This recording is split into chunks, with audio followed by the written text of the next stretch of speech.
performing a drama on Damodar Leela. As we know that the sons of treasurer of heaven, Kuber, they were intoxicated by the price of money, and they were doing all kind of intoxications and bad habits. So they were bathing in the river with the apsaras, and then they were cursed by Narad Muni, and after that they became trees, and then how they were delivered by Krishna. This is the past. ये दामोदर लीला हम करने जा रहे हैं। तो सबसे पहले हम देखते हैं कि स्वर्ग की एक नदी में नल कुंवर और मणिग्रीव अप्सराओं के साथ जल क्रीड़ा कर रहे थे।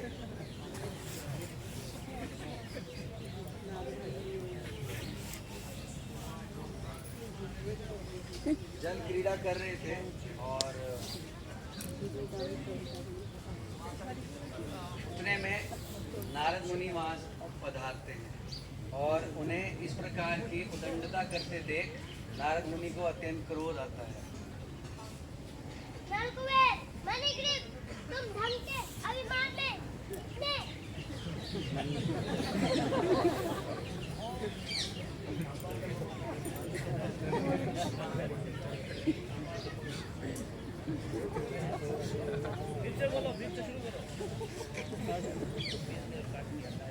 ढंग के अभिमान में इतने अंधे हो गए हो कि तुमको लज्जा नहीं आती कि तुम निकृष्ट होकर ऐसा दुराचार कर रहे हो। मैं तुम्हें सलाह देता हूँ कि तुम पेड़ बन जाओ।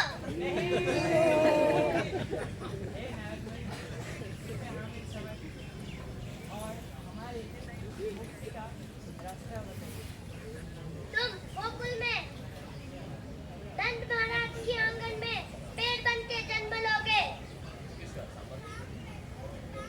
और भगवान कृष्ण अवतार लेकर तुम्हारा उद्धार कर देंगे।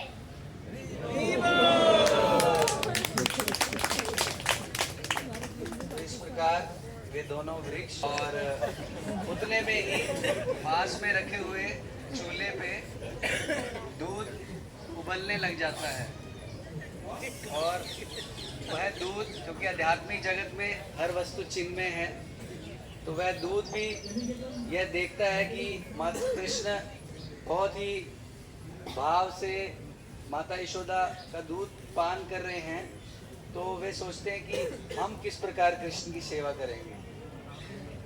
अरे हमको तो भगवान कृष्ण की सेवा करने का मौका ही नहीं मिला, तो ये हमारे जीवन का लाभ क्या है? हमको इस अग्नि में जाकर अपना शरीर त्याग देना चाहिए। और जब वह दूध पात्र में से नीचे गिरने लगता है उबलते हुए, तो माता यशोदा उस उबलते हुए दूध को बचाने के लिए कृष्ण को एक तरफ रखकर तुरंत भागती है।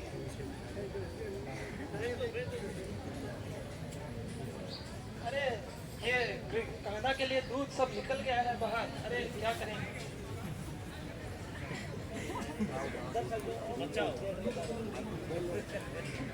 इस प्रकार माता यशोदा उस दूध को बचाने का प्रयास करती हैं, लेकिन यह देखकर कृष्ण अत्यंत क्रोधित हो जाते हैं। माता यशोदा ने मेरा अपमान किया है, अब मैं कुछ शरारत करके दिखाता हूँ। तो कृष्ण पास में रखी हुई दही की मटकी को फोड़ के भागते हैं और फिर एक कक्ष में पहुंच जाते हैं जहां एक उखल रखी हुई थी, और उस उखल पर चढ़कर कृष्ण माखन की मटकी को तोड़ते हैं। इस मटकी को तोड़ देते हैं, जिसमें से सारा माखन निकल जाता है और वो माखन कृष्ण बंदरों को खिलाते हैं। और माता यशोदा जब यह शोर सुनती हैं तो वे समझ जाती हैं कि ये कृष्ण की शरारत है, तो माता यशोदा क्रोधित होकर ऐसा सोचती है कि आज मैं कृष्ण को कुछ सबक सिखाऊंगी।